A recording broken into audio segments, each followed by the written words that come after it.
we decided with a whole bunch of parents on a team that we worked together that we really wanted to inform parents a little bit more about how to give reading strategies and to work with your children with the reading. And that came out of the parent group. I think these would be some really good tools if you could give them to us. So we've changed up our breakfast in a good book because that has just been successful. And the kids love it when you come in to hear the story with them and have breakfast. So I'm going to have Mr. Rickert and Mrs. Primo, who are our fourth grade teachers. They're gonna teach you a little bit before you get to enjoy a story. So. Good morning. How are you today? Everybody okay? Wide awake? Everybody get the coffee in? This is only going to take about 4 hours. We're gonna breeze through this in 4 hours. That's all we're gonna do. When this was brought up, we were asked to talk about certain things that can help. If you have questions, I know some of you are grandparents and you might not do anything with the Oak Notes, but if you have, I don't want it necessarily to focus on Oak Notes, but that seems to be one of the bigger problems that we have, or questions that we have. How do we make them succeed on it? Why do we do such a thing? And Oak Notes, we've come a long way with our reading and our writing. The way I look at them is we want to try to get the most of our kids in the shortest period of time. And the writing is improving quite a bit, and I do believe that the way we do our Oak Notes are pretty strenuous, but in the end, I've seen a lot of growth in their thinking, not just their writing, but also their reading, that they dig more out of their reading. Also, we want to give you permission. The one thing I want to remember is reading is a lot like this. We probably could have said this to the end, but then I forget this because I didn't write it down. Reading is a lot like training for a marathon or practicing any kind of sports. You have to keep doing things over and over to get better at it. I know it doesn't look like this, but years ago I trained for marathons. And in a marathon, you have to have set times where you back off. You have your 20-miler one weekend, and then the next weekend you go 10. Something light like that. And, and just to let your body respond. Reading is really no different. If your kids are pushing it, there's nothing wrong with the cartoon, reading a cartoon, Calvin Hobbes or whatever. There's nothing wrong with reading the cereal box, okay? There's nothing wrong with backing off and having fun. And even doing that, we don't want reading to be torture. Even doing that while they're, just having a break. Hey, you know what? You read this for 20 minutes. Go read something that you really enjoy for 10 or whatever. So there's nothing wrong with a good cartoon, or there's nothing wrong with my thing. I tell the kids all the time. I haven't read a book by myself at home for years, but I read every day at least an hour a day. I spend a lot of time on Twitter. I look at news feeds and things like that. But still reading. So we don't want to get that lost in there. We don't want reading to be something that is a chore. We want it to be fun. And the biggest thing that I wanted to say about the Oak Notes is that when your child is doing the Oak Notes, if you talk about the question first, it helps them to get their thoughts out, and that way they can organize their thoughts better when it comes to writing. But if they're just going off and reading and then doing their Oak Notes, that's going to be really tough. They just want to get it done. But that reading conversation that you have with them, that's really, really important. And like I said, that'll make it easier for them because they can get their thoughts out, organize them before they actually do the writing. So having that reading conversation, that is very, very beneficial. We're going to show a video in a little bit. It really is for the lower grades, and it's the only videos that they had on YouTube that I could find were English. So you get to hear what they do in English. Reasons why we do Oak Notes: higher level thinking. It connects the writing to reading. It challenges them to look at books in a different way, and allows for the reading conversation that Mrs. Primo just mentioned. All right, so not all of this applies to kids at our grade, but if you want, there's nothing wrong with reading side by side with your children. If they don't want to do it, that's okay. If they still want to do it, take that. My oldest Oldest son always liked reading with my wife, that was their thing. My youngest son had nothing to do with that because then we'd know that he wasn't reading, and he didn't want that, okay? So, if your child still wants to read with you, and you have the ability to, please do. I know in here it says that you should be side by side next to them. At their age, not necessarily. I don't discourage parents from, as long as you can still pay attention, to listen to them while you're cooking or you're doing something. If you can't pay attention, then obviously you shouldn't do that. But if you are able to multitask that way, feel free to do that, because you still have to accomplish things that you do, as long as they know you're paying attention. And to that, I just want to add too, like, a lot of kids, at the end of the year, I asked what their favorite part was of 4th grade. And the majority of the answers are the read alouds that we do as a class. So even though they're in 4th grade, they love to have a book that they can share and talk about with one another. Read alouds are so very important, even in 4th grade. And as a parent, like, you know, just really enjoy that while you can. And if you can read with them, there's just nothing better than that. It also helps promote the love of reading because they're doing it with something they love. So sometimes they, you know, there's a book they really want to read and it's too difficult. Make a great, you know, read along form, and you can ask some of those old notes type of questions to what you read to them. And then I really think the reading together is really important too, because they can hear you and how you read, and then you can also really tune in on what kind of help they need. And then the old notes questions too, with a group that I work with, after we read something together, we go through and kind of go over all of the questions. Now, which one would fit really well with this book, or with what we just read? And then they have that discussion, because sometimes they think the question will fit with the book they're reading, and it really doesn't. So, again, it helps promote those conversations.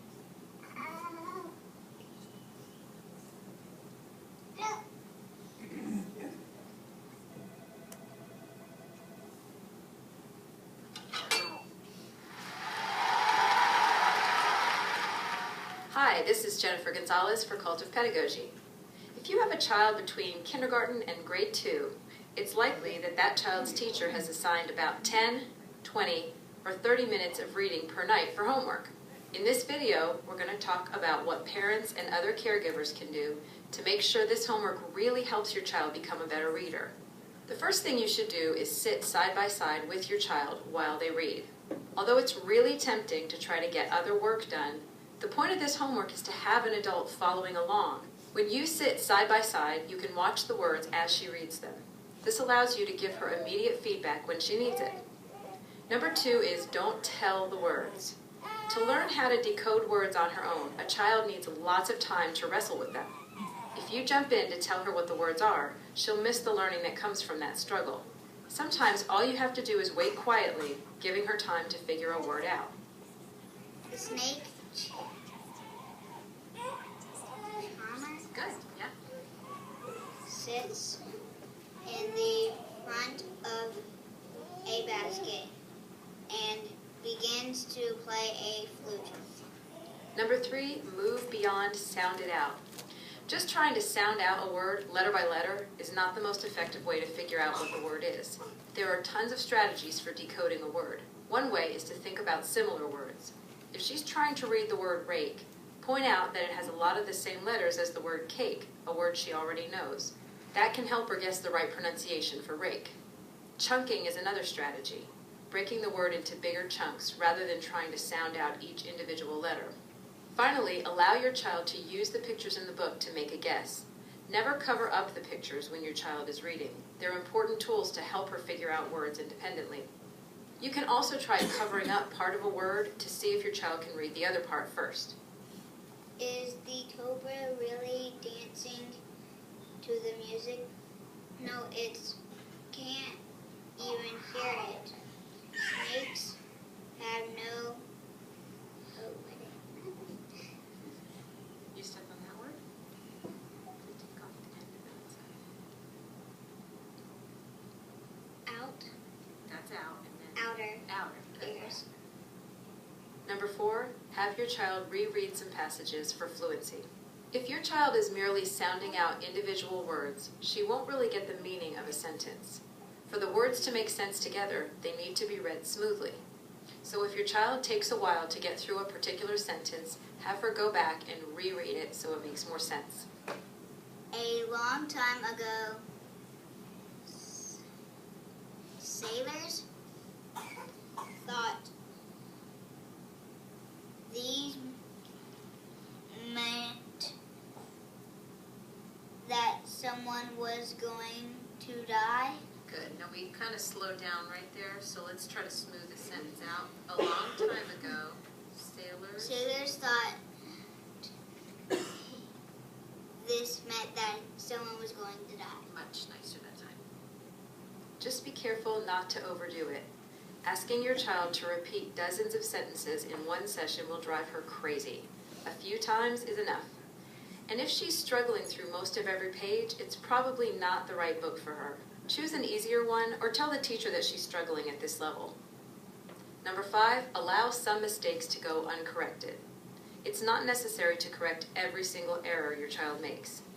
His That's actually 2 words pushed together. headdress Yeah. had the golden cobra on it. Because the child is working hard to get the word headdress right, and then puts a lot of concentration into golden cobra, pointing out that she said the when she should have said would be too much of a distraction.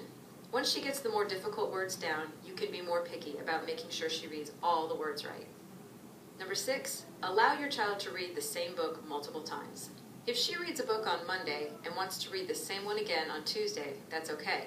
With each successive read, she'll get better and better at building her fluency. And by the end of the week, she should easily recognize words she struggled with at the beginning. Finally, you should keep reading to your child. Just because your child is learning how to read on her own, it doesn't mean she can't still learn a lot from listening to you read. By continuing to read to her for pleasure, you model correct pacing, reading with expression, and a love of books that will help make her a lifelong reader. Hey, I'm glad you're still here. If you're a parent or a teacher, take a look at one of our other videos, Distract the Distractor. It will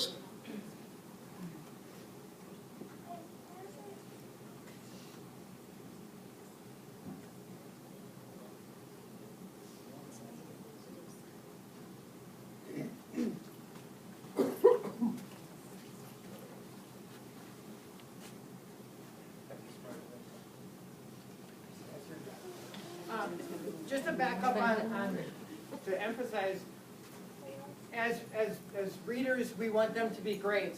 And sometimes, and I do this a lot when I have small groups, I forget that if I'm correcting them 3 times in a sentence, that's causing frustration.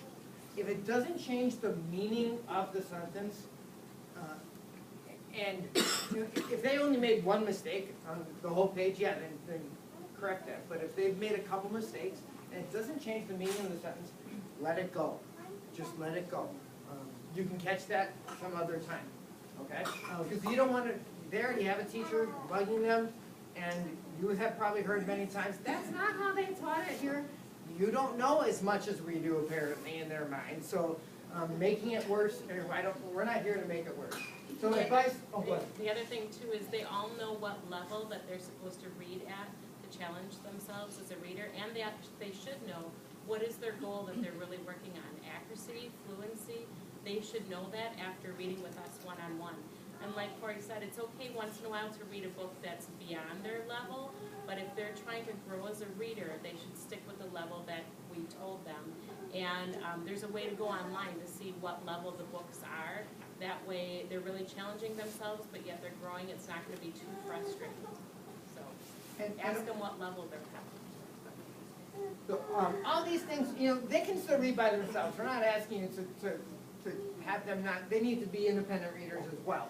And you can do some of these things when they do. You can find out, this is how we always, I had a son who in 10 minutes read a 100-page book, And even though I was a teacher and I knew that there's no way he could have read that book, so I started asking him questions. know the book. You can not know a book and still get information from them. And so, reading with your child, again, if you have the ability to be with them, if you're gonna read together, that is great. Listening to them read is just a fantastic tool. And sometimes it'll work and sometimes it doesn't.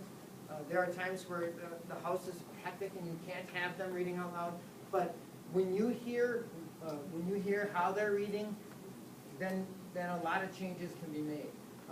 If you can't be next to them, you have other things to do, just let them know. Make noise once in a while. Stop them here and there and ask a question. And say, hey, you did a good job on that word or whatever, if you can't be next to them.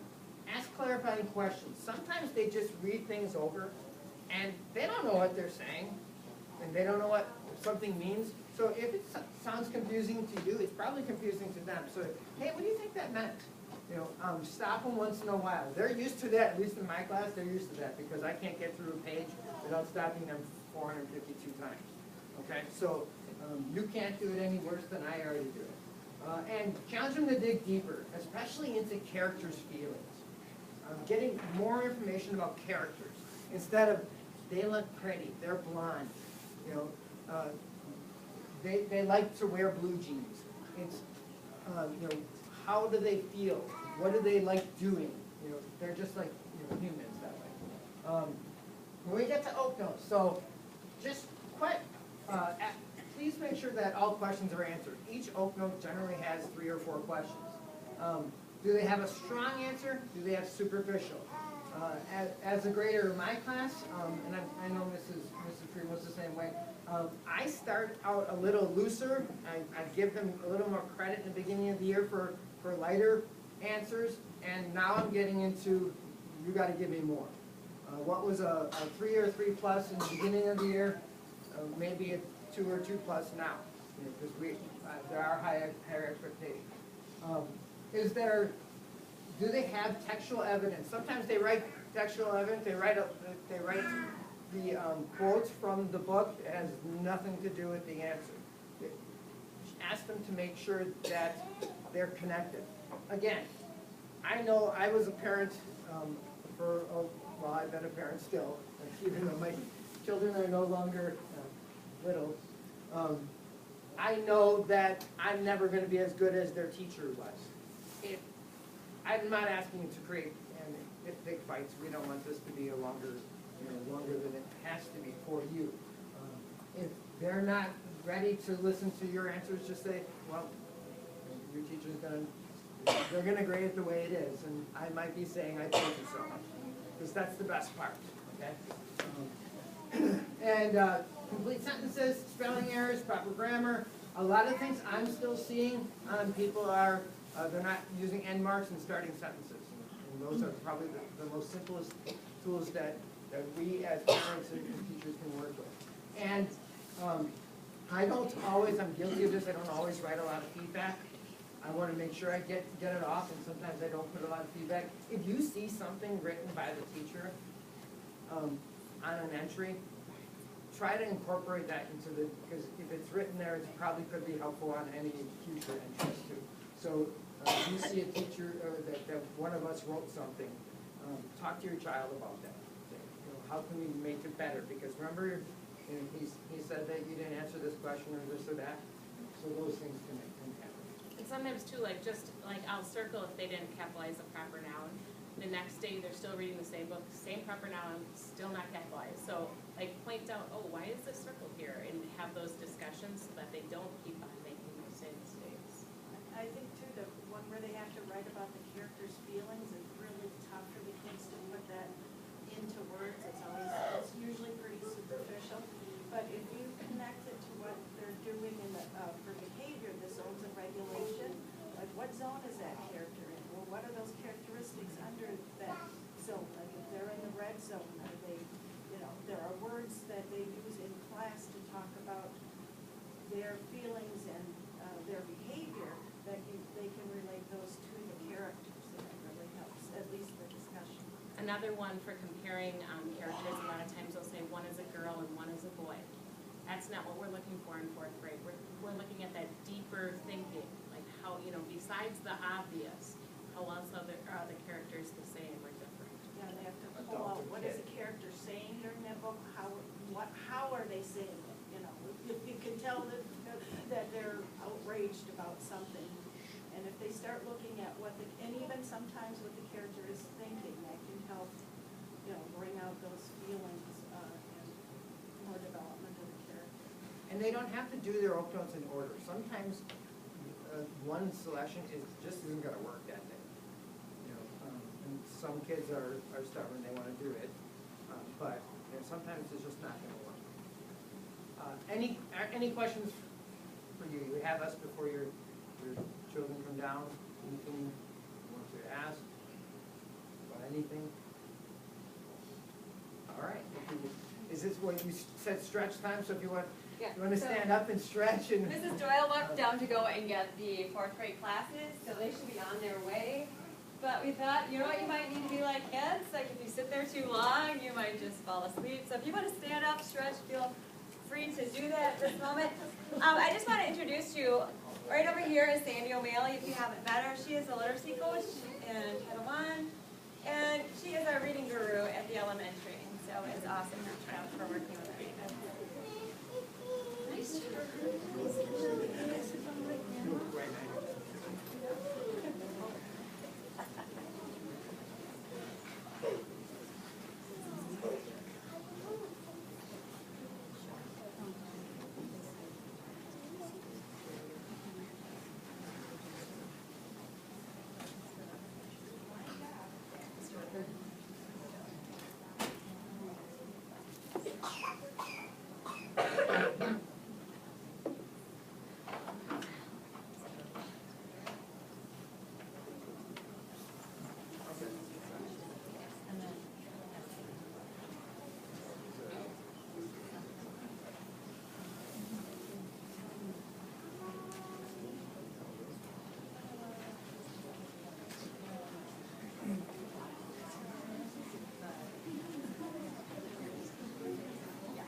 Scooch all the way down. You don't want to be on the end. I'm going to have you go all the way down to the end.